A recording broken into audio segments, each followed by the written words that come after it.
ಇವನಿಂದ ಹೆಂಗಿದೆ ನಿನ್ನ ಎಕ್ಸ್ಪೀರಿಯನ್ಸು? ಖುಷಿನಾ? ತುಂಬ ತುಂಬ ತುಂಬ ಖುಷಿಯಾಗಿದೆ ತಾಯಿ. ಕೆಲಸ ಎಲ್ಲ ತುಂಬಾ ಕಮ್ಮಿ ಆಗ್ತಾ ಇದೆಯಲ್ಲ? ಅಯ್ಯೋ ಕೆಲಸನೇ ಇಲ್ಲ, ಅದಕ್ಕೆ ನನ್ನ ಮೊಮ್ಮಗ ನನಗೆ ಕೆಲಸ ಕಮ್ಮಿ ಇರೋದು ನೋಡಿ ಹಿಂಗೆಲ್ಲ ಕೆಲಸ ಕೊಡ್ತಾ ಇದ್ದಾನೆ. ತಗೋಬಂಗಲು ಇದೇ ನಾವು ಚಿಕ್ಕ ವಯಸ್ಸಿನಲ್ಲಿದ್ದಾಗ ಎಷ್ಟೆಲ್ಲ ಬಡ್ಕೊತಾ ಇದ್ದೆ ನಮ್ಗೆ ನೋಡಿ. ಸುಮ್ಮನೆ ಕಿಚನ್ ಬಂದು ಎಷ್ಟೆಲ್ಲ ಬಡ್ಕೊತಾ ಇದ್ದೆ. ನೀನೇ ಸಾಮಾನೆಲ್ಲ ಪಾತ್ರೆ ಎಲ್ಲ ಕುಗ್ಬಿಟ್ಟು ಈಗೇನು ಮಾಡ್ತೀಯಾ? ಏನು ಮಾಡೋಕ್ಕಾಗಲ್ಲಮ್ಮ, ದೊಡ್ಡವ್ರು ಹೇಳಿದ್ದಾರೆ ತಮಿಳಲ್ಲಿ ಒಂದು ಗಾದೆ, ಒಳ್ಳೆ ಪತ್ತು ಪೀಕಿನ ಅದೇ ತಿಂತಾ ಇರೋದು. ಅಲ್ಲ, ಇವನ್ಗೊಂದು ನ್ಯಾಯ ನನಗೊಂದು ನ್ಯಾಯನಾಗಾದ್ರೆ?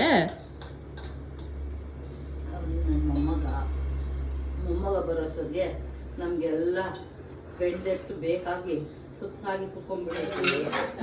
ನಮ್ಮ ಮಕ್ಕಳು ಇರ್ಬೇಕಾದ್ರೆ ಇನ್ನು ಹೆಂಗಾಗಿರ್ತೀವಿ, ಅವ್ರ ಹತ್ರ ಬಡ್ಕೋಬೋದು, ಇವ್ರ ಹತ್ರ ಬಡ್ಕೊಳಕ್ಕೂ ಆಗಲ್ಲ, ಏನು ಮಾಡೋಕ್ಕೂ ಆಗಲ್ಲ. ನೋಡು ಏನು ಮಾಡ್ತಾ ಇದ್ದಾನೆ ನನ್ನ ಮೊಮ್ಮಗ. ಬಂಗಾರ ಯಾಕೋ ಸಾಕಿ